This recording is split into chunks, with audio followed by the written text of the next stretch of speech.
Thank you, Mike. Safe travels getting back here from Washington. What?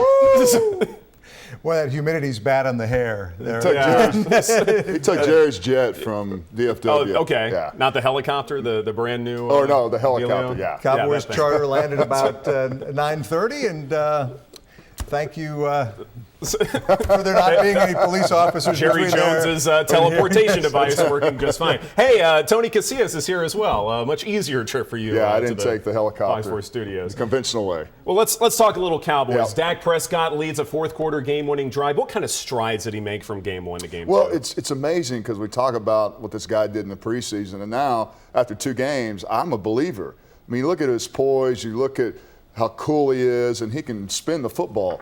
But there was a couple of defining moments today. I believe it was the 4th and 1, and just totally different, different scenarios where he extended plays. And on top of that, you look what he can do in play action. His quarterback rating was outstanding. Didn't have a touchdown through the air, but ran one in. But I think the biggest, most impressive stat about Prescott is no interceptions.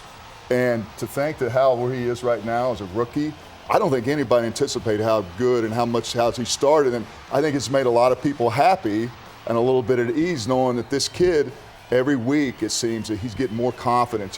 He's been able to really execute this offense.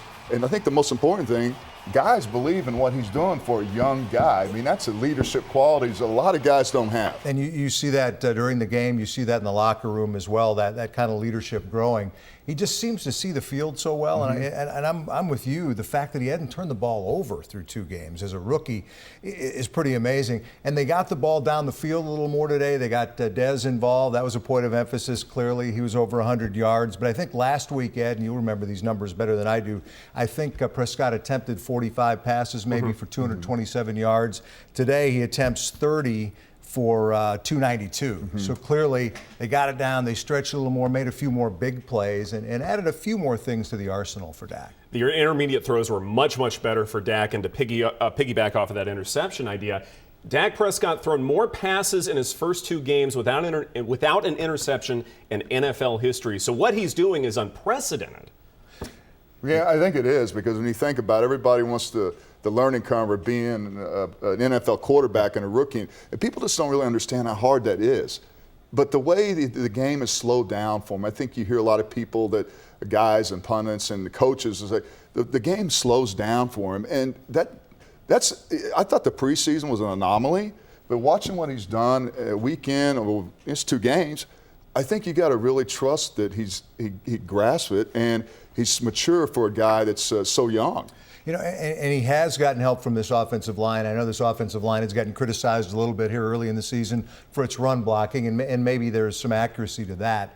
But most of the time Dak drops back, he's got plenty of time to survey that field. And go to that second and third read, down, absolutely, and make those throws. So that's valuable. But yeah, the kid's poise is pretty amazing. He kept talking about, wait till he's not playing those vanilla defenses. What's going to happen? Well, these are the real defenses, such as they are in Washington and New York. Alfred Morris, only 5 carries, does get the game-winning touchdown.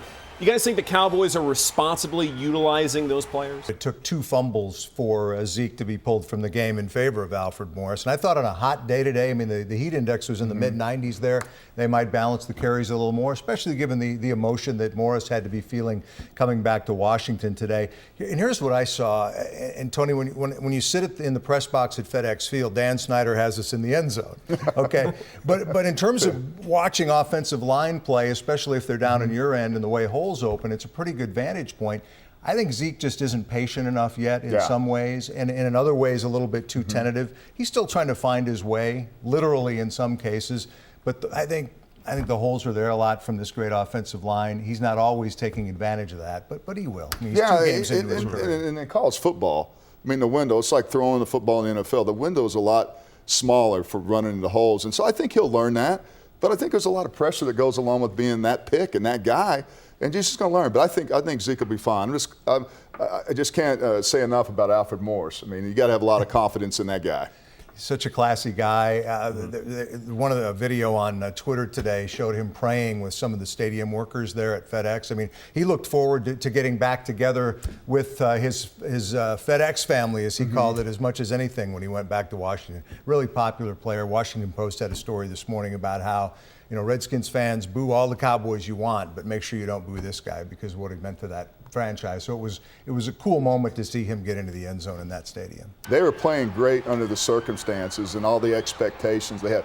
I mean, when you take away DeMarcus Lawrence, Randy Gregory, the guys that you're expecting to be big-time players, and then you kind of patch it up, you couldn't ask for anything any more of what they've been able to do. And then the takeaways. Last weekend, Brandon Carr gets an interception. He had one since the iPhone was the technology came out on that. But my point is that now they're getting confidence. They're in the position to make the play. I remember like Barry Church 2 years ago, the ball may have hit him in the hands and he dropped it. Now the luck is starting to fall, happen for them. And I think that they're creating their opportunities. And there are times I'm watching today thinking this Dallas defense just simply can't stop Washington. The defensive line was getting pushed around. But you're right, they figured out ways after the failed onside kick and after the Zeke fumble to hold the Redskins to field goals, and then late in the game made big stops as well. Now keep in mind they're playing against Kirk Cousins, not Aaron Rodgers, and that worked to their advantage at times today. But you play the opponent that's in front of you, and this defense, to their credit, figured out a way to make enough plays to keep their team in position to win the game. By my count, Kirk Cousins missed 4 receivers who would have scored. They did get field goals on a couple of those drives, but essentially Kirk Cousins left 22 points on the board. Washington, in a lot of ways, really should have won this game. Again, there's some watered-down mediocrity in the NFC East, but again, the Giants won today. So if you're really going to have a play, even if it's not a good division, you got to win those games on the road. You got to be able to split with your divisional opponents if you have any opportunity to go at 8-8 and have an opportunity if you want to get in postseason play. So right now, I think they're creating an opportunity. They easily could be 2-0 right now by 1 point. If you look at it that way. I think this offense showed a lot of variety today, and that's something that they can continue to show with this rookie quarterback, amazingly, to even say that.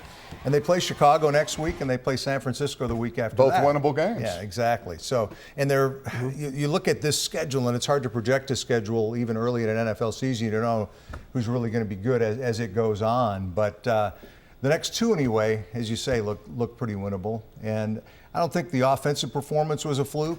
I think the defense is always going to cause headaches for the fans and the coaches as well. But maybe they gained a little confidence today. Tony Casillas, the Wizard Mike Doocy, going back to his teleportation Thanks for device. letting me hone in here. I appreciate that. Thanks a lot. I don't think I was directing traffic, but I will say that you and I didn't have a very good weekend. No, we didn't. I like the fact that you didn't mention that. But North Dakota State. Hey, they've won 5 national championships. We don't have to say which division. What kinds of national championships are those? That's what I want to know. And we're glad to have it on Fox 4, the incredible game that never, ever ended.